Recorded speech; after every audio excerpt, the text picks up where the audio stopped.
Hi எல்லாருக்கும் வணக்கங்க. நிறைய பேருக்கு வந்து பேபி கார்ன்னா வந்து எப்படி இருக்கும் அப்படின்னு தெரியாது. ஆனால் பேபி கார்ன்னா என்ன அப்படின்றது நான் ஒரு சிம்பிளாக சொல்கிறேன். மக்காச்சோளத்தை சாப்பிட்டுட்டு நம்ம சக்கையை போடும் பார்த்தீங்களா, வெள்ளையாக இருக்கும் பாருங்கள், அதே தான் வந்து பேபி கார்னில் இருக்கும். சோளம் வைக்கிறதுக்கு முன்னாடி ஸ்டேஜில் சின்னதுலேயே வந்து பறித்து அதோட அந்த சக்கையை சாப்பிட்றது தான் வந்து பார்த்திங்கன்னா பேபி கார்ன் அப்படின்னு சொல்லுவாங்க. அது எப்படி அப்படின்றத நான் உங்கள்கிட்ட காமிக்கிறேன். இப்போ எங்களோட தோட்டத்தில் இருக்கிற மக்காச்சோள செடியிலேருந்து ஒரு சின்ன மக்காச்சோளத்தை உடைச்சி எடுத்துக்கிறேன். இப்போ இது உள்ள வந்து பார்த்தீங்கன்னா சோளம் வைக்காததுக்கு முன்னாடி ஸ்டேஜில் வந்து அந்த வெள்ளை கலர் சக்கை மட்டும் இருக்கும். அதை தான் வந்து பார்த்தீங்கன்னா பேபி கார்ன் அப்படின்னு சொல்கிறாங்க.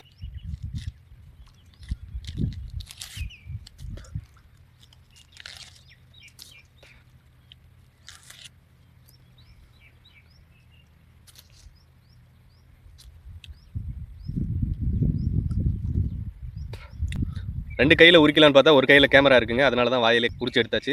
இதாங்க பேபி கார்ன், தெரியுதுங்களா? இது வந்து பார்த்தீங்கன்னா சோளம் வைக்கிறதுக்கு முன்னாடி ஸ்டேஜ் தான் வந்து பார்த்தீங்கன்னா பேபி கார்ன் அப்படின்னு சொல்லுவாங்க.